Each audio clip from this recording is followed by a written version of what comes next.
Hi, everyone, and welcome to a little spring broadcast about 21st century leadership, because this spring we are seeing new sprouts of leadership all around the world. And it is actually so inspiring because we see now what has been prepared for centuries, but especially the last few years, we see that it's now starting to sprout.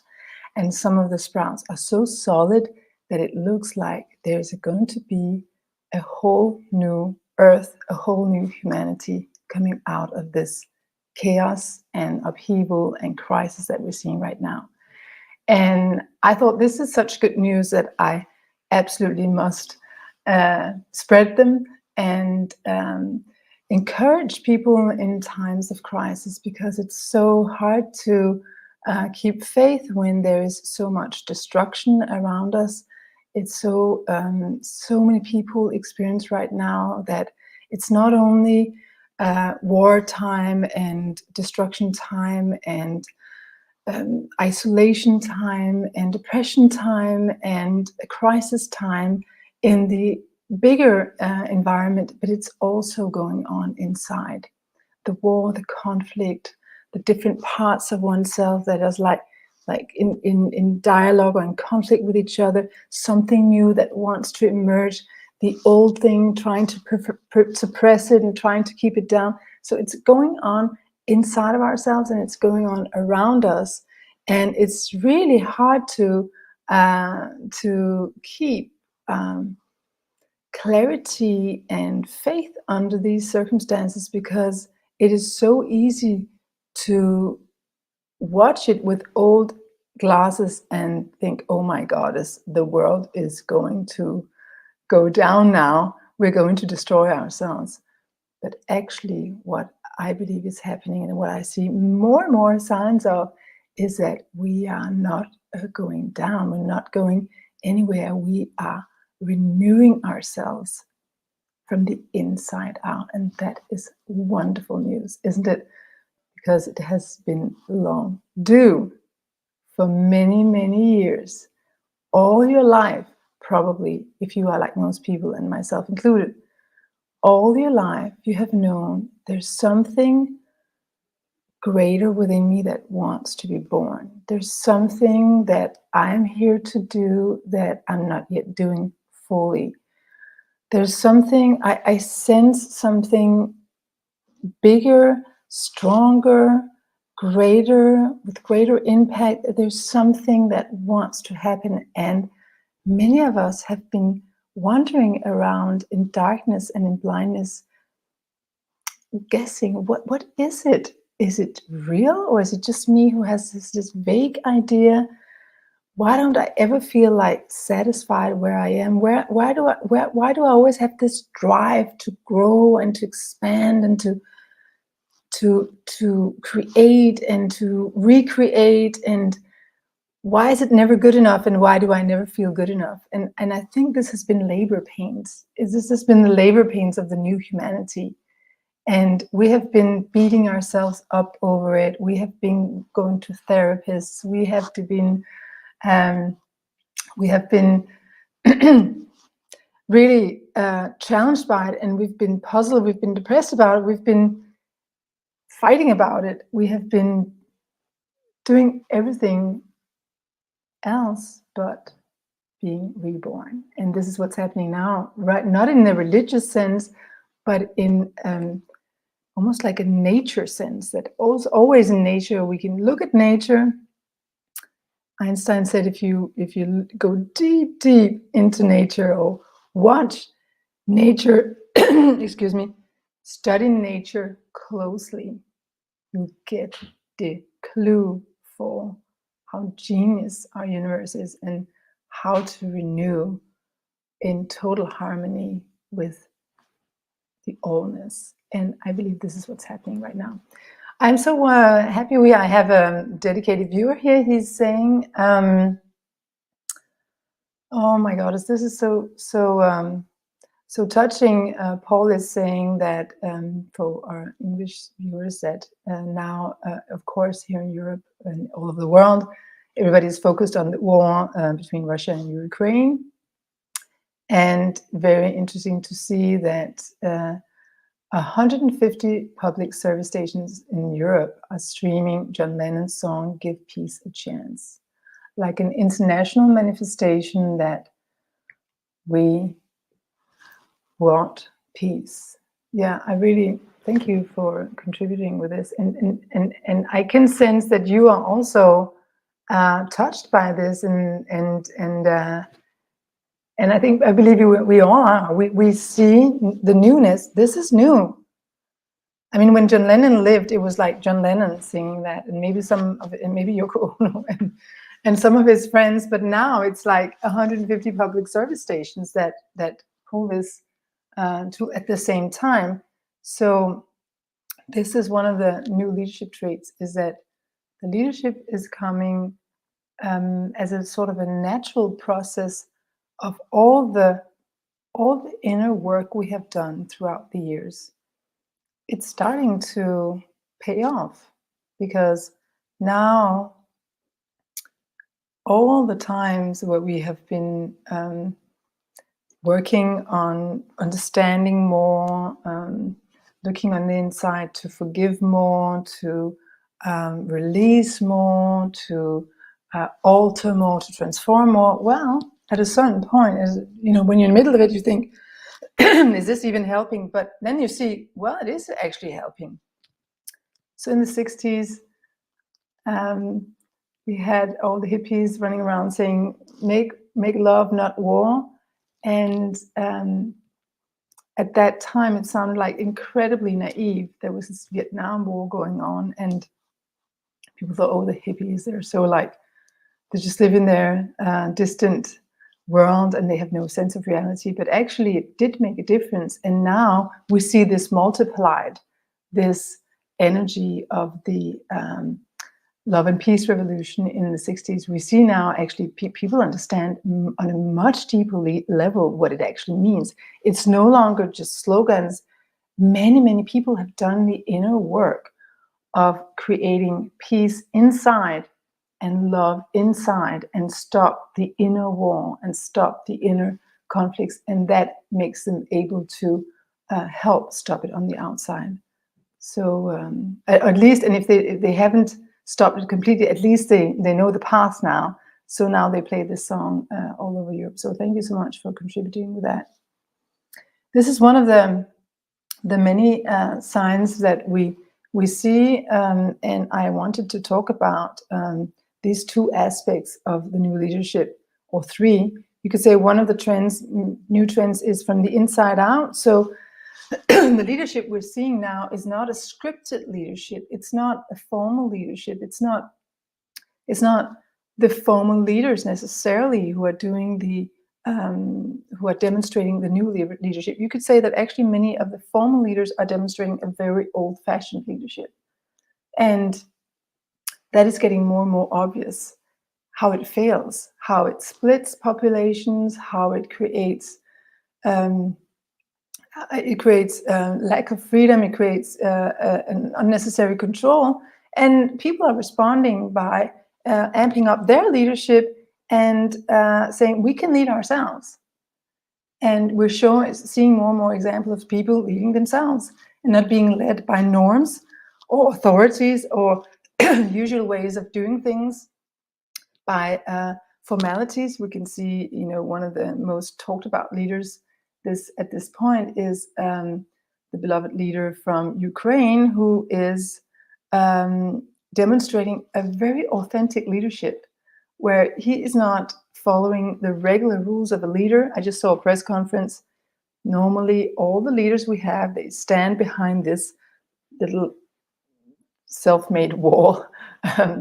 Not even self-made, but somebody made a little wall for them, and they stand behind that little wall to create a little distance between them and the population, and then they speak from them to us. And then, if they are kind, they will take a question or a few questions, but they will select who do they want to hear from, and they will also give very scripted, very spinned answers.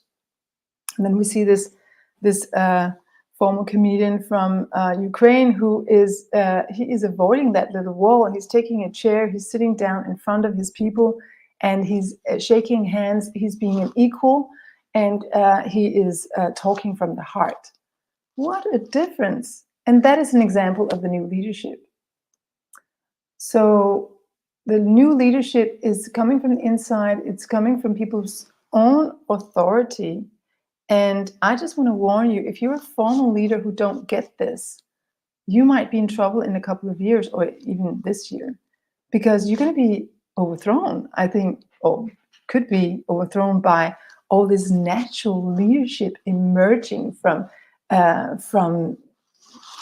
God knows where. You know, where did it come from? Nobody ever heard of that Ukrainian president before. And now everybody's talking. He's the role model of every leader. And we also had a football trainer, this I think it was in 21, where he demonstrated an amazing leadership when some of his players were hit by personal health problems, and he really stood up. And the way he dealt with the situation was like, you know, assembling his group and being an equal and speaking from the heart and being authentic and really, really creating a new role model for leadership. So this is what we're seeing. And I'm just saying, if you're a formal leader, it's time to get more authentic yourself, because you can no longer hide behind those walls and behind those formalities and gain followership. It has worked so far, and it worked very well during the pandemic, where everybody said what the authorities did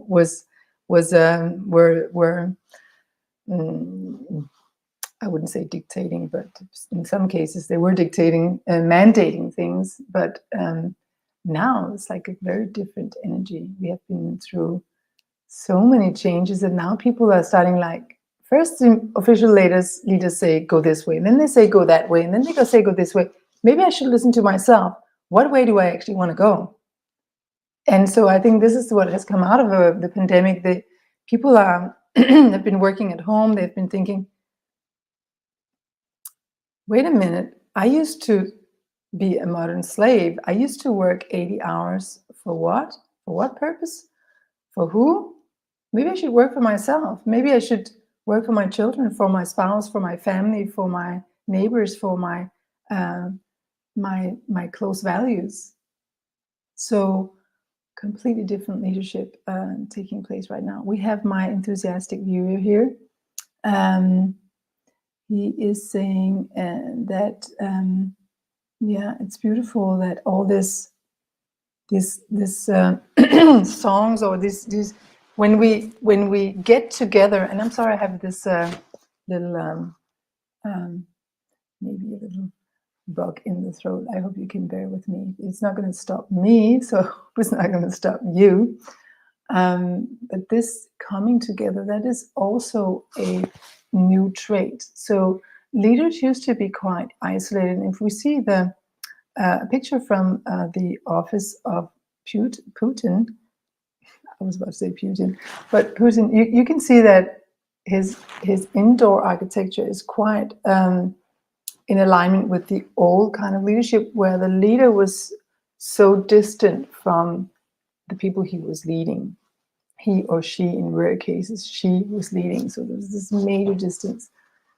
And you could also see, almost sense the loneliness, and how hard it is must be to make decisions about a very, very complex situation, you know, involving so much collective trauma on all sides, so many different interests on all sides, so many different cultures on all sides.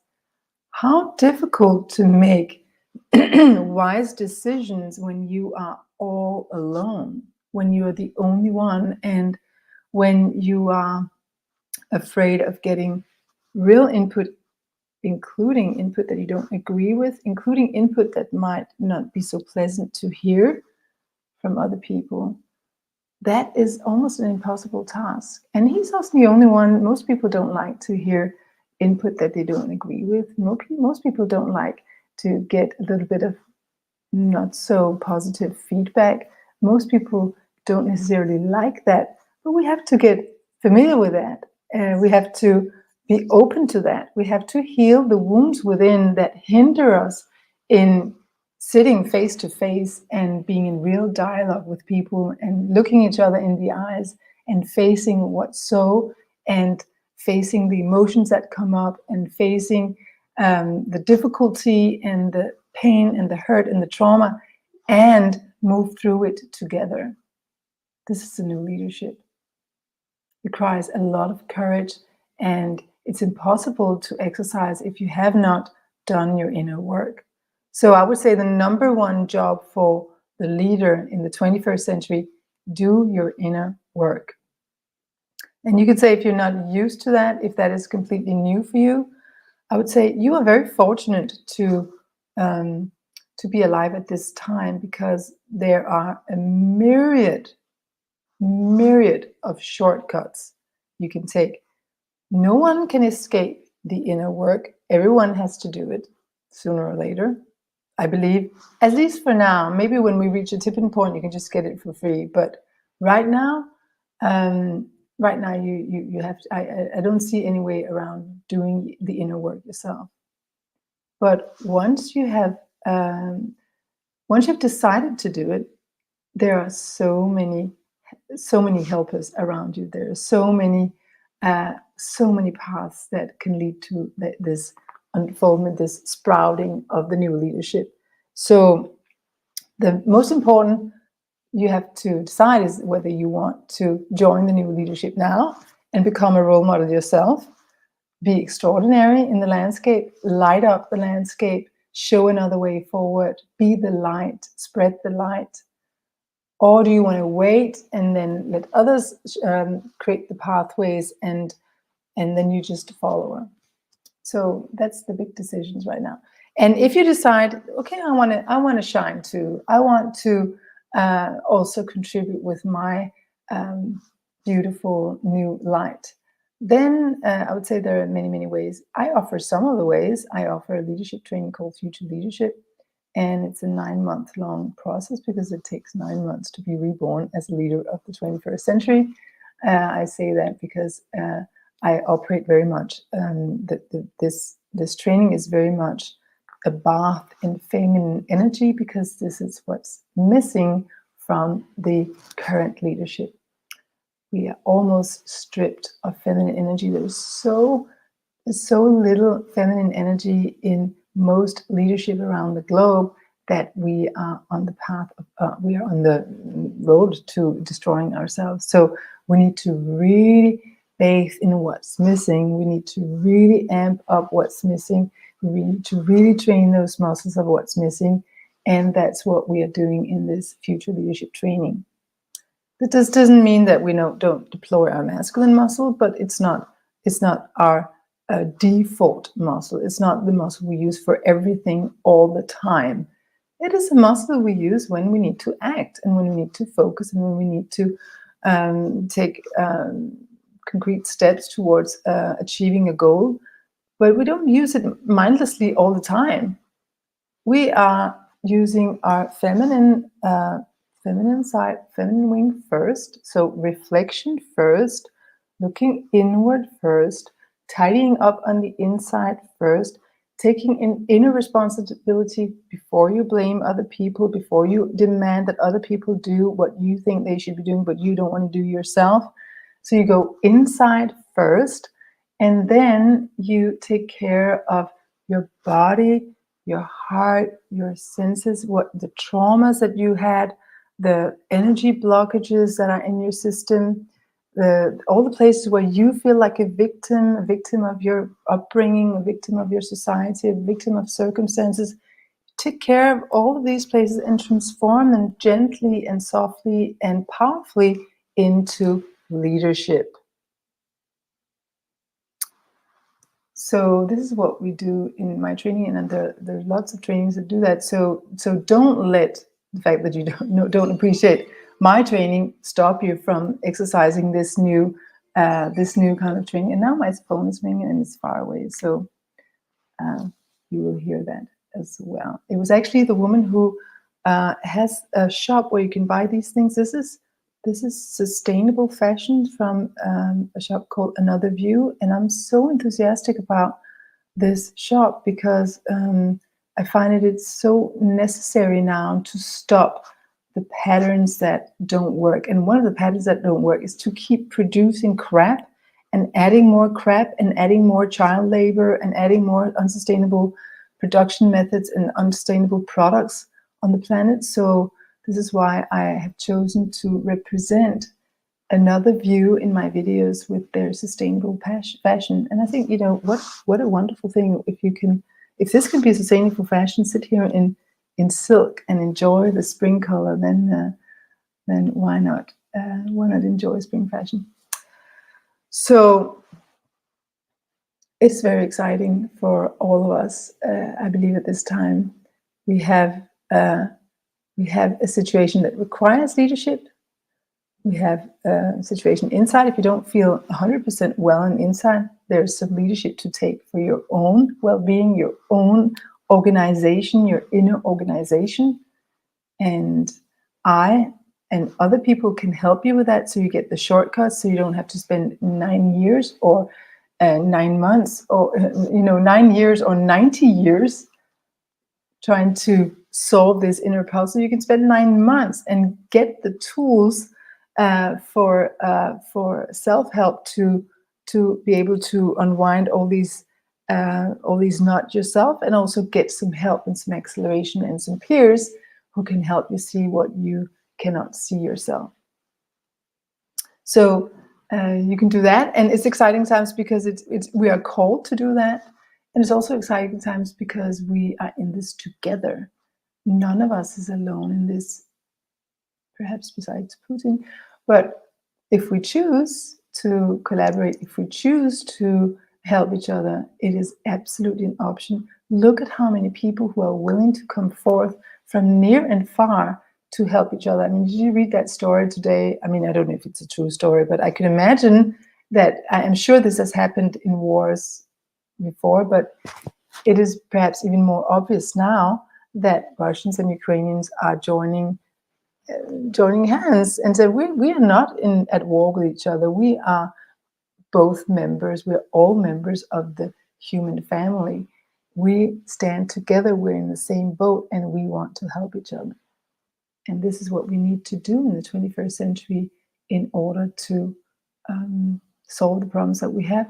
None of us can do it alone. We need to do it together. So there's a great opportunity now to bring forth your inner leadership, join hands with other people who have done the same or are in the process of doing it, and together help each other find the solutions for the 21st century, which right now, as the war is playing out, is all about peace, but it's also about a lot of other issues that get a little bit hidden under the war, you say the war focus. There's so many other issues to take care of, and they all require a strong, new, illuminary inner leadership. If this resonates with you, stay tuned. I'll be back next Friday with another little update. And also, if you feel like checking out if this leadership training could be for you, please know that I'm starting a new group on April 1st. And I'm currently interviewing candidates for the group. And it's an opportunity to grab that torch and use the rest of 22 to run with it and practice while you learn and while you unfold and while you rise to the next level of your leadership. So it's going to be very, very exciting. And I am looking very much forward to see who's going to be in the group. If you're not interested in the leadership training, you can check out all my free resources. I have lots of blogs on my website, and I regularly do these little free sessions. So you can just check that out, and then you can enjoy that. We live in an era where, at least as long as we have free speech, we have a lot of different perspectives to enrich ourselves from. So we have many opportunities to find our inner truth and also to create some truthfulness and some true leadership on the outside. Have a wonderful weekend, and thank you so much for your attention. I so appreciate it. Bless you.